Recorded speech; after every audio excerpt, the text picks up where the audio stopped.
the Pioneer viewers, how are you doing? I hope you're healthy and well. As the Pioneer team, we continue to share with you the developments regarding the Russia-Ukraine war. We're about to report an incredible operation carried out by the Ukrainian armed forces in the front line. There is a very interesting situation at this stage of the war, and the Russian armed forces have greatly increased their offensive capacity.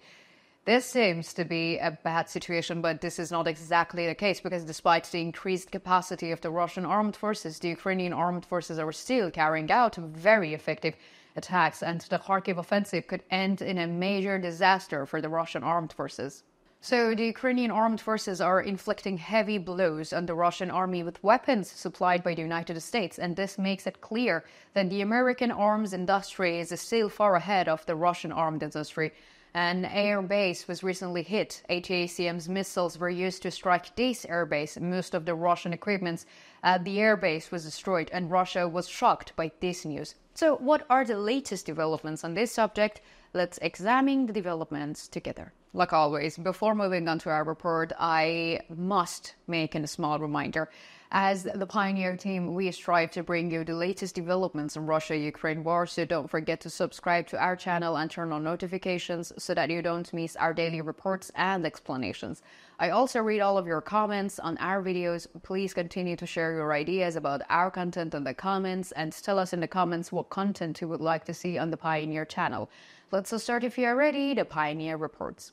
So the ongoing war between Russia and Ukraine continues to be a scene of interesting events. In fact, according to many Russian analysts, there are no problems. But this is not the reality. Russian leader Vladimir Putin and his supporters are doing everything that they can to hide the defeat of the Russian armed forces, and the losses of the Russian army cannot really be prevented. Most of the measures taken are insufficient, and there are casualties in every war. You might think that these are quite normal, but the situation here is a bit about psychological warfare and propaganda warfare.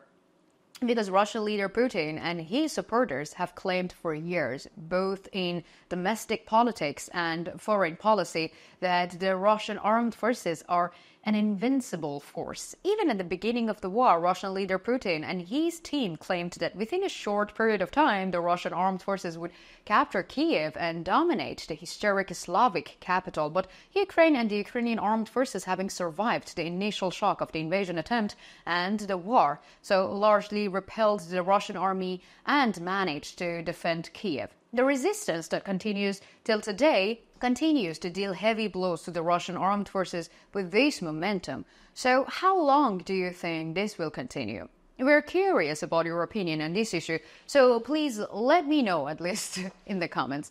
And of course, one of the most important components of the resistance of the Ukrainian armed forces is provided by the West. Thanks to the Western support, the Ukrainian armed forces have really moved ahead of the Russian army, and Ukraine is also a Soviet legacy, right?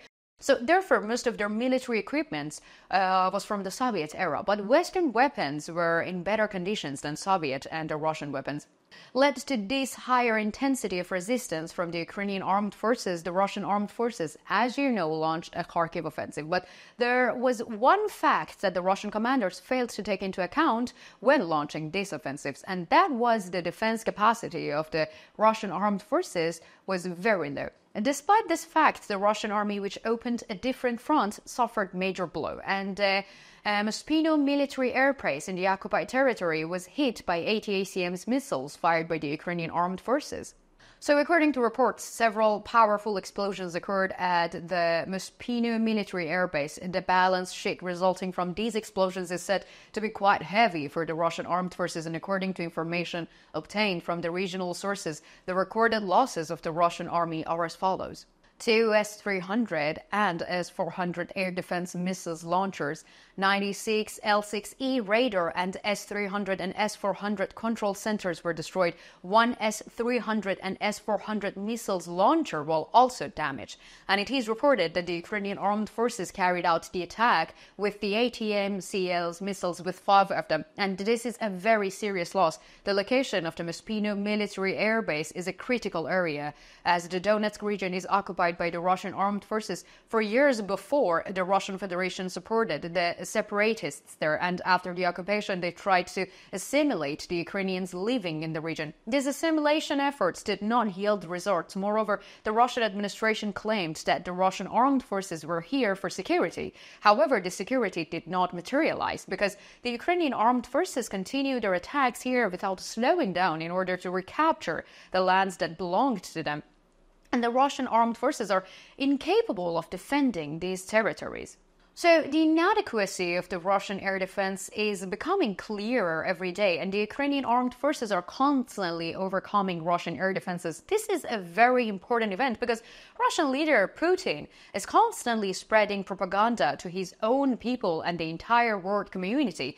This propaganda is about Russia having the capacity to defend itself, but the goals of using this defense capacity are quite different. But Putin is trying to gain the support of the Russian people by threatening the countries he considers enemies. However, the Ukrainian armed forces are not allowing Russian leader Vladimir Putin to realize these goals. So, as it is well known, many regions near the Russian border are targets of the Ukrainian armed forces. One of them is the Belgorod region. As you know, the Belgorod region was previously targeted by the Free Russian Legion. In fact, not only the Free Russian Legion, but also the Russian armed forces had hit these regions. Therefore, the people here are very anxious. According to the latest reports, the people of the Belgorod region have recently organized an action.